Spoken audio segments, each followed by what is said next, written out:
Hello दोस्तों, good morning. कुमुदनी YouTube channel में आप सभी लोगों का स्वागत है। कैसे हैं? आशा करती हूँ कि अच्छे और स्वस्थ होंगे।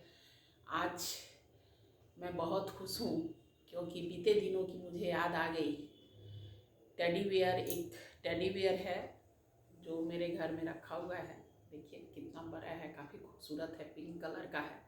तो आज इस पर मेरा नज़र पड़ा। वैसे तो टेडी बियर घर में तो सबों को रहता है और मेरे घर में भी है, लेकिन इस टेडी बियर की एक कहानी है जो मैं आपसे शेयर कर रही हूँ। और फिर उसी बीते दिन में की याद दिला देती है कि किस तरह टेडी बियर मेरे यहाँ आया था। मैं अपनी बेटी की शादी फिक्स की थी आज से 2 साल पहले, और जो डेट पड़ा था उस समय कोरोना का केसेस बढ़ने लगा था। यद्यपि शादी की पूरी तैयारी मैं कर ली थी, होटल वगैरह बुक हो गया था, चाहे जो भी व्यवस्था करना था सब व्यवस्था हो गया था। लेकिन एकाएक कोरोना का केस बढ़ने लगा तो सरकार की तरफ से पाबंदी लगा दी गई कि 50 से ज़्यादा व्यक्ति किसी भी समारोह में नहीं रहेंगे। तो बड़ा टेंशन में हम लोग पड़ गई क्योंकि एक ही बेटी मेरी थी और काफ़ी शौक से करना था शादी। और लड़का वाला की तरफ भी एक ही लड़का उनको था और 2 बहन थी, दोनों बहन बाहर रहती थी। तो उन लोगों को भी काफ़ी शौक था। तो दोनों बहनें बोलने लगी कि छोटे छोटे बच्चे हैं, मैं कैसे लेके आऊँगी, कोरोना का केसेस इतना बढ़ गया है। दूसरा कि 50 आदमी में जो सरकार की तरफ से पाबंदी लगी हुई थी उसमें बहुत लोग छूट जाते, मतलब सीधे शादी का रस्म होता लेकिन शौक किसी का पूरा नहीं होता। तो हम लोग टेंशन में थे। फिर हम लोग आपस में ही राय विचार किए कि क्यों नहीं शादी का डेट एक्सटेंड कर दिया जाए, क्योंकि शादी बार बार थोड़ी होती है। तो हम लोग आपस में ही राय विचार करके शादी का डेट बढ़ा दिए। तो इस बीच में 4-5 महीने का गैप हो गया। तो इंगेजमेंट हो गया था, इसलिए दोनों आपस में बातचीत तो कर ही लिए थे, तो दोनों के बीच में बातचीत होने लगी थी। इसी बीच में वैलेंटाइन डे पड़ा।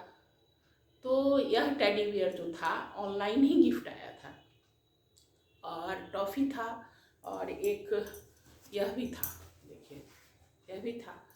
तो ऑनलाइन आया तो मेरे समझ में नहीं आया कि क्या है। तो बाद में जब यह सब खुला तो मैं पूछी कि क्या है, तो थोड़ा सा सब लिहाज करने लगा क्योंकि शादी के बाद पहले की बात थी तो थोड़ा सा हो भी जाता है। हम लोगों के समय में भी सोच में कम परिवर्तन तो हो ही गया था, पहले वाला सोच नहीं था। लेकिन अब तो हम पेरेंट्स को भी समझना चाहिए। अच्छी बात है कि लड़का लड़की आपस में बात कर लेते हैं, एक दूसरे को समझ लेते हैं, तब शादी होती है, अच्छी बात है। और हम पेरेंट्स को भी अच्छा लगता है ऐसा कि ठीक है, समय के अनुसार बदलना ज़रूरी है और जो सही बात है वो अच्छा लगना भी चाहिए।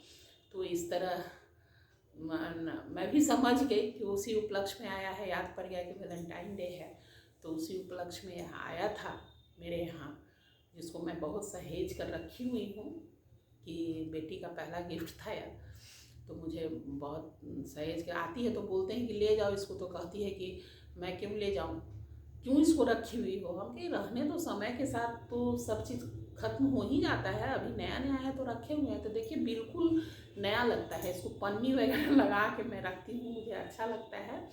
तो आज मेरी नज़र पड़ी तो मैं सोची कि आज बहुत खुशी हुई इसको देख कर। और उसी बीते दिनों में मैं चली गई कि किस तरह मैं शादी की थी, शादी मैंने ठीक की थी, शादी की तैयारी की थी, किस तरह एंगेजमेंट हुआ था और किस तरह यह गिफ्ट बेटी को आया मेरे यहाँ, और कैसे कैसे शादी हुआ। 2 साल निकल गया तो मैं वहाँ चली गई। तो आज मुझे उन दिनों की याद करके खुशी हुई। तो मैं सोची कि आप लोग तो मेरी फैमिली बन गए हो, तो आपके साथ भी अपनी खुशी का आपसे शेयर करूं। तो इस तरह मैं आज टेडी बियर का इतिहास बताई हूँ आपको कि किस तरह मेरे यहाँ यह टेडी बियर आया। आप लोग को कमेंट करके बताइएगा कि आज का ब्लॉग मेरा कैसा लगा, और लाइक शेयर सब्सक्राइब ज़रूर कीजिएगा। फिर अगले ब्लॉग में मैं आपके साथ मिलती हूँ। तब तक के लिए आप अपना ख्याल रखिएगा, अच्छे से रहिएगा। बाय बाय दोस्तों।